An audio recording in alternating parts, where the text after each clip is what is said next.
नमस्कार प्रणाम आप सबके भाई हम अखिलेश कश्यप। कैसन बनी आप सब और आप सबसे कुछ विशेष बात करे खातिर आज वीडियो बना रहल बनी कि देखा तनी और सुना तनी कुछ रिकॉर्डिंग वगैरह कि परसों दिन के जौन घटना रहे भाई पंकज गाना गौले हम लाइव रही हमें सॉरी भी बोलस हमें कुछ भाई रहन कुछ भैया के दर्शक रहे कुछ हमार भाई भी रहे हुए जहाँ की बात हुई एक दो थप्पड़ केहू मरले रहे जरा के हम लाइव में मना भी के बनी कोई मारेगा नहीं और ना ही मैं इसका समर्थन भी ये गलत चीज है। लेकिन सबसे बड़ चीज ये बा कि हमनी के एगो परिवार बनी जाए हमनी के एगो इंडस्ट्री बनी जाए। लोग कहतन कि खेसारी भी लड़की के नाम लेके गाना गौले चाहे जो भी भाई हमनी के देश में हमनी के समाज में 2 लाख नाम के एक नाम के 2 लाख लोग बाड़े 5 लाख बाड़े चाहे एक एगो बाड़े 2 एगो बाड़े। मैंने मैटर उन्हीं के करत उस सब गावत रहे लेकिन ये गलत है केहू के नाम लेके गाना हम लिखले रही वो गलत बा हम गलती से बिगाड़ करत है। लेकिन पर्सनली अब ऐसा हो गई कि हमारे बेटी के हमारे लड़का के नाम ध के अखिलेश के बेटी के है नाम उस सपनवा में आती है चाहे एवरीथिंग भोजपुरी के केहू के ये पर्सनली जिंदगी पर कारुआ सबके नहीं लागत की गलत है। और हमनी के अगर लड़का के अगर सॉरी बोलवा देनी हम लाइव में ले आके 1-2 थप्पड़ केहू मार दिल सु गलती कैले रहे तो ओकर वह सब सपोर्ट करत नहीं जैसे जैसे लागत है कि उहे लोग सपोर्ट करता है जी खेसारी जी के खेसारी भैया के जे दुश्मन बा आज मान ले बा उनके कि हमारे जो हमारी भोजपुरी है ये कुछ भागों में बट गई है और ओकरा के सपोर्ट कइल जाता है जातिवाद कार्ड खेलल जाता है। सबसे बड़ा चीज तो के एगो बात बता देता नहीं भाई कि जे लड़का गौले रहे ओकरा के हमरा से ज्यादा तू मोहब्बत ना कैले हुई ना मन ले हुई वो बचपन ले और जब ले हम बानी वो हमार घर के लड़का है और वो हमारे से इतना जुड़ल है इतना नजदीक से बाण पंकज मैं उसके साथ कभी गलत सोचा ही नहीं हूँ। और कभी प्रशासन भी गया घर पे तो मैंने यही बोला कि भैया गलती कर दिया है इसको सॉरी मैं बोल रहा हूँ आपकी तरफ से ऐसा गलती ये नहीं करेगा। मैंने उसको वहाँ से बचाया सब कुछ किया। लेकिन दूसरा चीज ये बा कि ये जातिवाद काट खेलला के कोनो जरूरते नहीं है कहे से कि जे ओकरा के मरलस वो ओकरा से जुड़ल रहे और वो एगो बाबू साहेब वो एगो राजपूत रहे भाई। तो सबसे बड़ा चीज बा कि एकरा में हम नहीं चाहत कि एकरा में जातिवाद काट खेलल जाओ जातिवाद दिखावल जाओ कि राजपूत बाभन अहीर जादव। गलतियों को गलती अगर आप नहीं कहेंगे तो कौन कहेगा। हम अगर गलती करेंगे और हमारे लोग हमको बोलेंगे कि नहीं भैया आप बहुत अच्छा कर रहे हैं आप अच्छा चाह रहे हैं और वो लोग बोले कि जिनको लोग अपना आइडल मानते हैं जिनको अपने भाई मानते हैं जिसको देख के लोग सीखते हैं और हम ये हम ही हमरे के 10 लोग जानता लोग हम गलती करी और हम गलती की सपोर्ट करी तो कहीं ना कहीं ये हमारे लिए बहुत दुखदायक चीज है।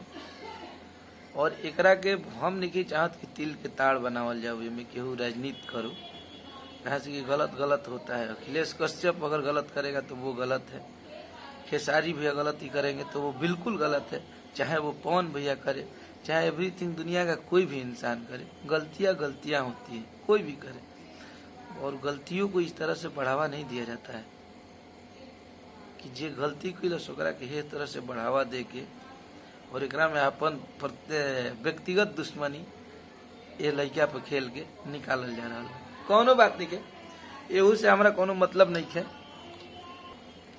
हम इहे कहब हम इहे चाहते नहीं जौन अभी हो रहा बा और जितना राजनीति कइल जा रहा बा ये राजनीति के थोड़ा सा हमनी के एगो गीत गौनाई और गायक है जा गीतकार है जा कितना राजनीति अपने में कैले छोटी चुकी इंडस्ट्री बा, प्यार से रहल जाओ ना, बढ़िया लगी। जेकरा किस्मत में जितना लिखल रही उतना ही बाजी। केहू के रुकला से केहू रुक ना जाई, और केहू के कहला से। हम आप सब से ये हाथ जोड़ के प्रार्थना करत हनी कि गलती के बढ़ावा मत दी। सबे गलती होखे, चाहे वो हम करी चाहे एवरीथिंग केहू करो, ओकर विरोध होके की चाहे। और जातिवाद तो बिल्कुल मत करी जाए। कोनो जातिवाद ऐजा मायने नहीं के रखत। हम ब्राह्मण हैं, खेसारी भैया यादव हैं, पवन भैया राजपूत हैं,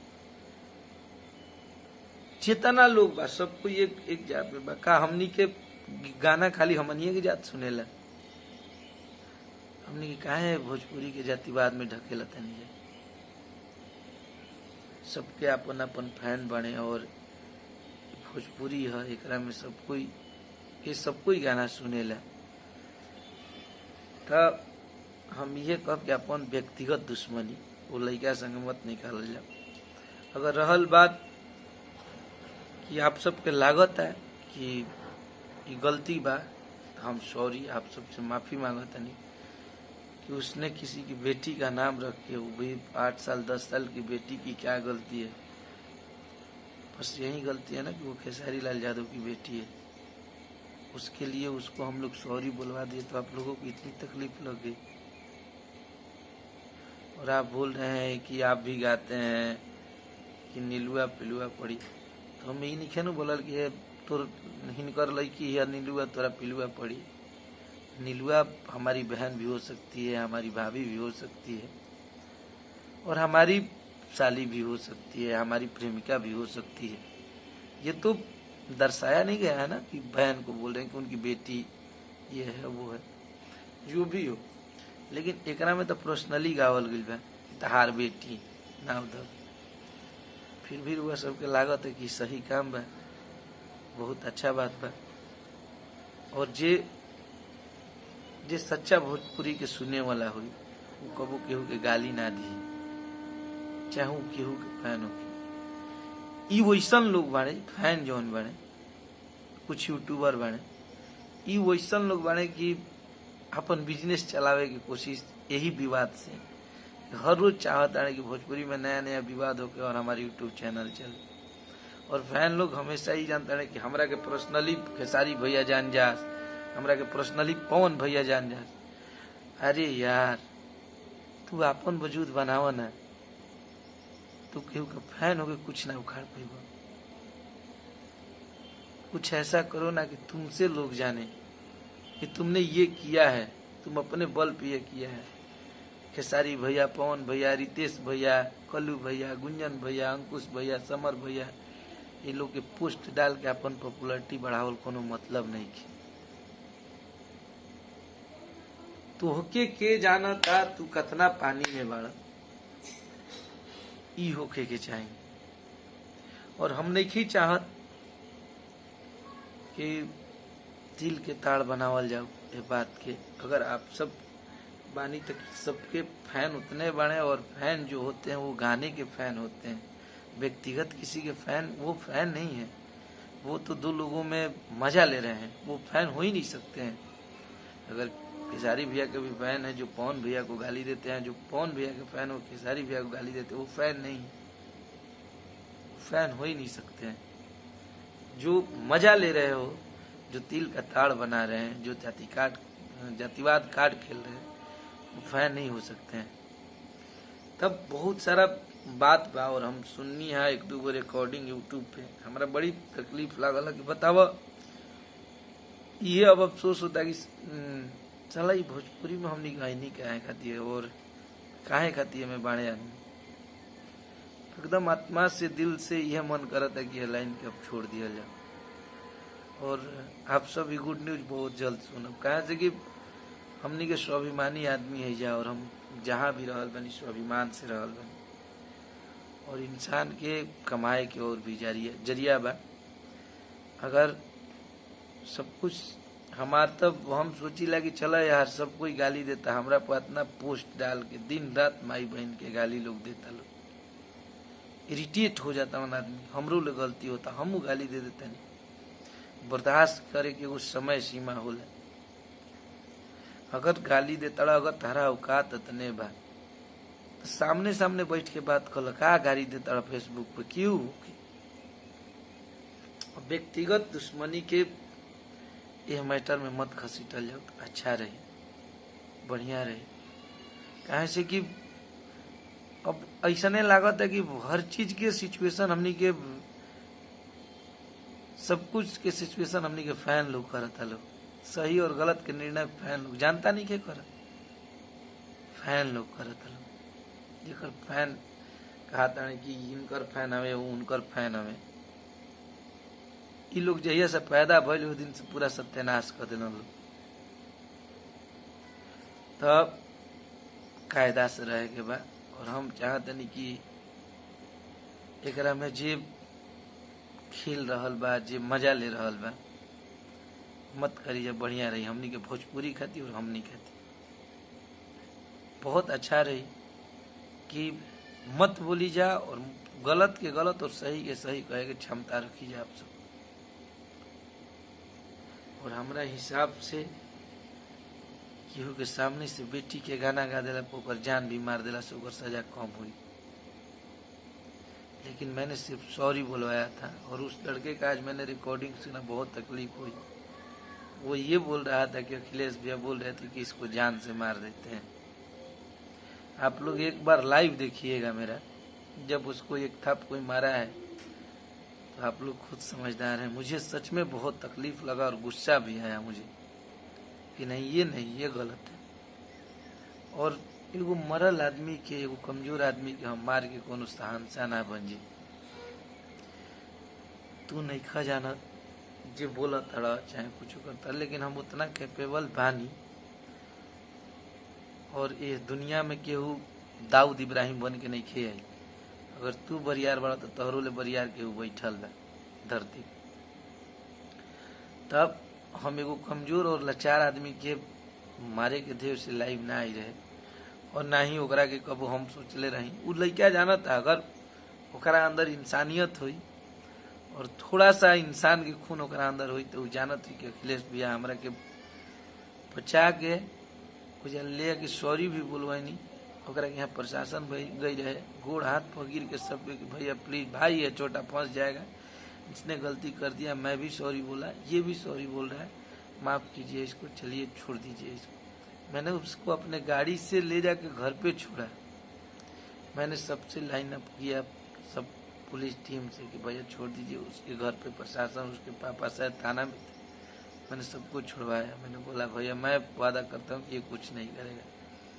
और इस लड़के और इसका भी कोई गलती नहीं है। इसको सुरूर चढ़ाए, कोई भी नए कलाकारों को सुरूर चढ़ा रहता है हिट होने की, इसको हिट होने का सुरूर चढ़ा है। बाबू मेरे, मेहनत करके तुम हिट होगे, विवाद करके नहीं। अगर विवाद भी करोगे तो तुम में गायकी होगी, तभी तुम हिट होगे। बहुत बड़े बड़े ऐसे सुरमा आए जो कभी पवन भैया को गाना गाली दे के पॉपुलरिटी पा लिए, आज वो कहाँ है तुम देख लेना। खेसारी भैया को गाली दे के पॉपुलरिटी पा लिए, वो कहाँ है। तुम्हारी गायकी की कद्र होगी, तुम्हें कितना गाने आता है उसका कद्र होगा बेटे। तो एक ऐसा मत कर कि विवाद हो जा, थोड़ी देर खातिर तरह के सब कुछ जान जाओ, लेकिन ऊपर कोनो फायदा ना हुई। बाबू अपना काम पर मेहनत करो, और जो स्ट्रगल करके मेहनत करके स्टेडियम पाओगे ना, उसका मजा कुछ और है। जाके पूछ लेना जो लोग बड़े स्टार हैं कितना मेहनत किए और वहां तक गए।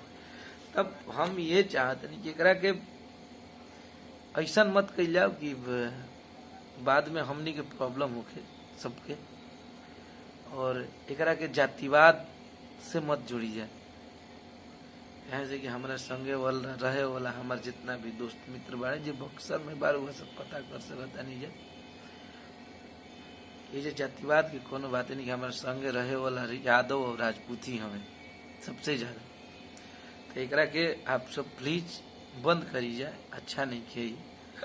और अपना अपना काम पर ध्यान रखी जाए। तो वह सब फैन है जा, और यूट्यूब पे 2 ऑप्शन आवेला गाना की। अगर वह गाना नीमन लगा था तो ओकरा के लाइक कर दी, अगर वह गाना नीमन नहीं लगा तो ओकरा के डिसलाइक कर दी। हमनी के से भोजपुरी बहुत पीछे जाता है, हमनी के से आगे नहीं खींचा पड़ा।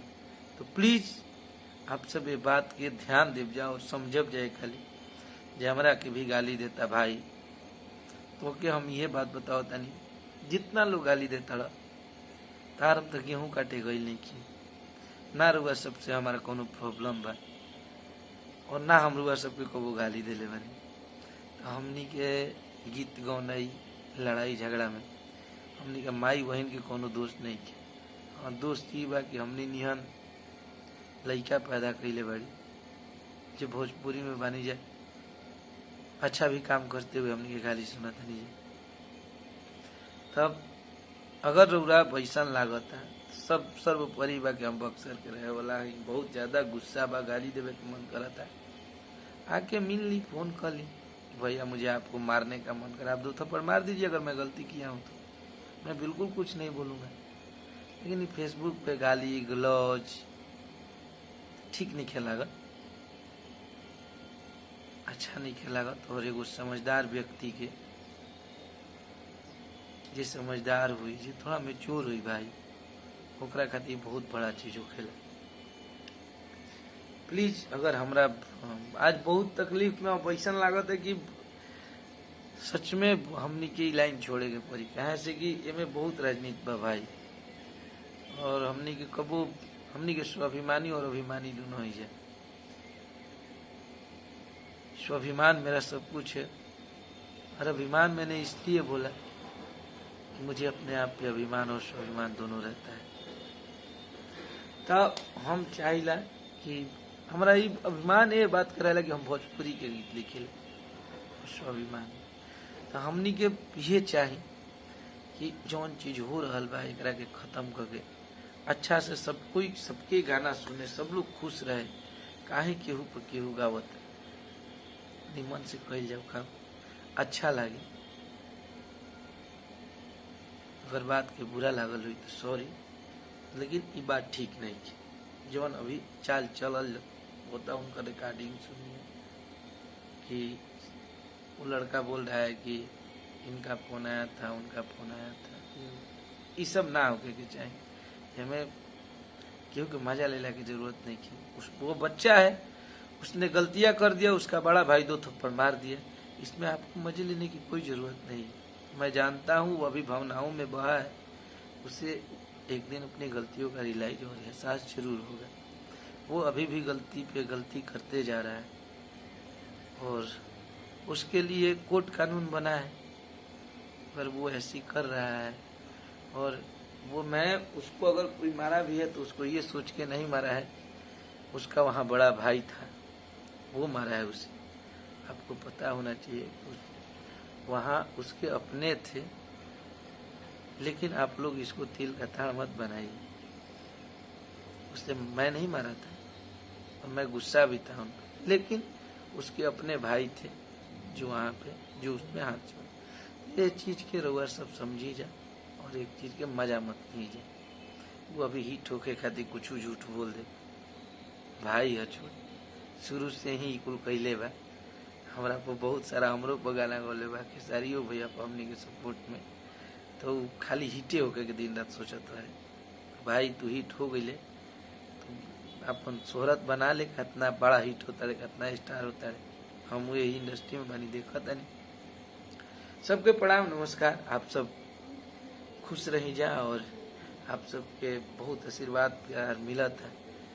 आज हमारे शादी की सालगिरह भी है और आप सब बहुत ज़्यादा फोन और बधाई पोस्ट करते हैं, खातिर आप सबके थैंक यू सो मच।